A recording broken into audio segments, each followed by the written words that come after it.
Hello again everyone, and welcome back to the channel. This time is another replay analysis video, and we're watching Heastoida playing in the tier 6 Czechoslovakian medium tank, the Skoda T25. As usual, let's talk about the initial position that Heast is going to take in this game.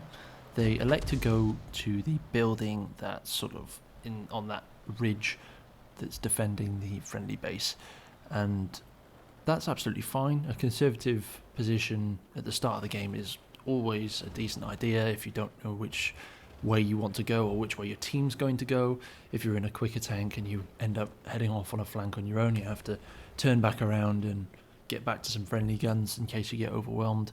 So taking this conservative position at the start means you can just wait for your teammates to decide where they want to go and sort of play off that. And on top of that, you can also catch where the enemy is going once they get spotted, so you know where the concentration of enemies are, so you can avoid them, spot them, or get around them if you can. In terms of the qualities of the Skoda T25 in this case, I think Heast would have been better served going south down with the other medium tanks, purely because it's a bit more manoeuvrable, has decent gun depression, and that autoloader can very much catch out a slow heavy tank or even a medium tank. If you get the first shot off and it tracks the enemy, you can very easily put the follow-up shots in because the intra-hit clip reload on the Skoda is very fast, and it's even quicker than probably the reactions of somebody to put the repair kit back on. So you could get a track, possibly a retrack, and then have enough time to put the third shot in. Now we see Heast move to the northeast corner of the map, and they're doing this to prepare a defense and take advantage of their teammates. You can see in the southeastern corner that there are 2 friendly tanks and they are up against 5 spotted enemies.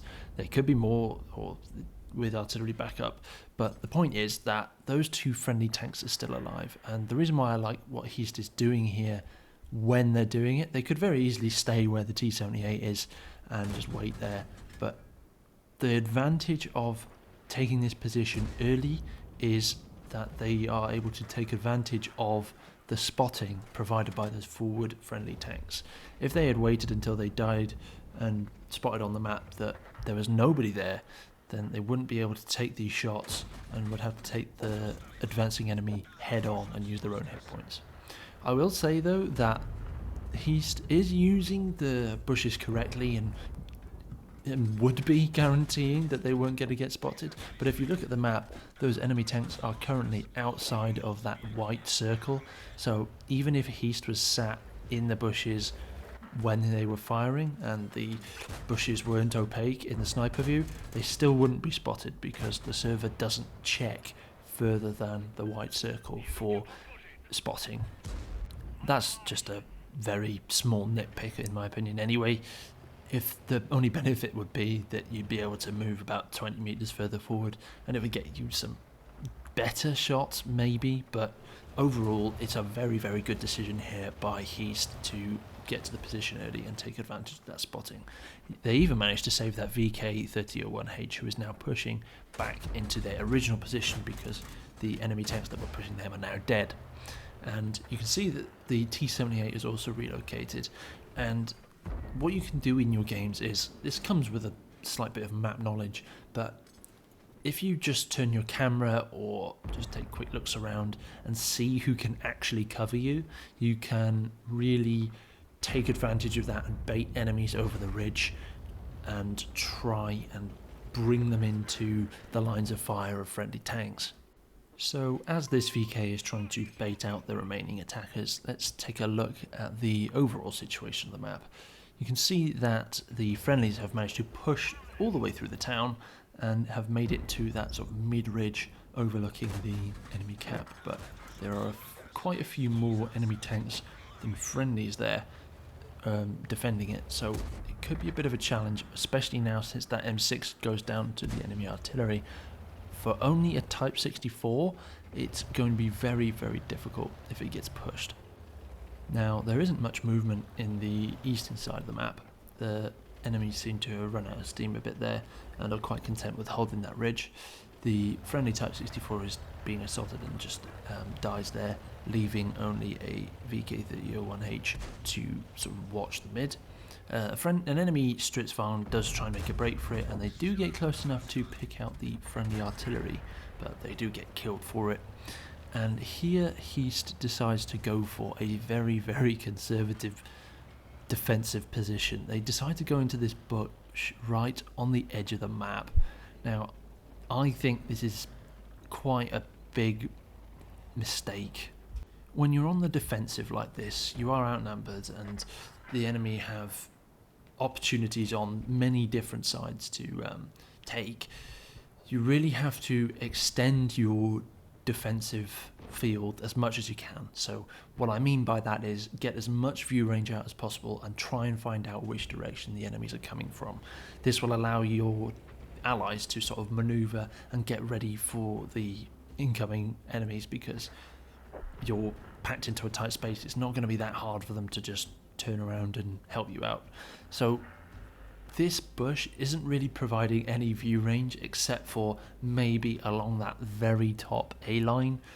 The artillery might not be able to just see over it, so maybe on that specific one it's an advantage. But you can see that the Heast is blocking their own line of sight down the south. They haven't really got many shots into the mid, and their enemy is just rushing up on it. One minor advantage though is because this is such an unorthodox position, this Type 64 is not expecting a Skoda T25 to just be sat in a bush right in the corner of the map. One plausible explanation as to why Heast is sat so far back is they are waiting for the enemy to engage their allies so they can take advantage of that. When the enemy is shooting at another tank, they're not shooting at yours. It's a bit of a selfish way to play, but it does work until, that is, you run out of allied vehicles. Speaking of which, there are 2 friendly tanks against 5 enemies, and the enemy only have 1 tier 6 and the friendlies have 2 tier 6s, but neither of the tier 6s on the friendly team have that much armour. Heast has done very well to look after their health, and they do catch out a full health Stug here. The first shot does take its tracks off, and I think what's happened is the Stug still doesn't move. And I don't think they've disconnected or anything. I think what happened is the initial shot tracked them. They tried to repair it with the repair kit. They only have a small one, and those follow-up shots knocked out the Stug's engine, so it was still immobilized. Not sure if Heast was deliberately aiming there, but let's give them the benefit of the doubt and say they were, because they deliberately weren't aiming for the tracks. They were just going for center of mass maybe, but the engine of the Stug is there, and if you can catch it then immobilize it, and it takes a little bit longer than the tracks to repair. And the Stug, I'm fairly certain, burned its repair kit on that initial tracking shot. Here is another aspect that I'm liking from Heast. They haven't got the best view range. They do have a camo net, so they are using a bush here to try and pick out the RFBM as it advances. This is still a 1 versus 3 situation, and if Heast charges out and the RFBM manages to get a tracking shot, they are easily pickings for the artillery. So even though they outmatch the RFBM here, they aren't taking any risks. They don't need to. There's plenty of time on the clock. They see the opportunity now. They know exactly where the RFBM is looking. The RFBM misses, and that's plenty of time for Heast to take the kill. So it comes down to Heast on their own against 2 artillery pieces, and a significant advantage of looking after their health like this is that he stands a very good chance of beating both of these artillery pieces, especially if they're not working together. The recent changes to artillery shells, or the continuous changes to artillery shells I should say, because artillery has always been a bit of a sore situation, I guess. It's very difficult to balance them, but the iteration they're in as of this recording is they very rarely penetrate their high explosive shells. They have to use armor piercing to get that big damage in, and their splash damage as well as their accuracy is significantly worse than it has been before. So especially with that pickup there against the grill, it's very, very, very unlikely that the M44 is going to be able to beat Heast here. Potentially a bit of a theory craft while Heast attacks the enemy base here. The way that I think the artillery could win this situation if they were both alive, as I say, it's just a theory, is get into a hiding spot either in the corner of the city or move into that dip in the south, wait for Heast to start capturing the base, and just dash it to the friendly base.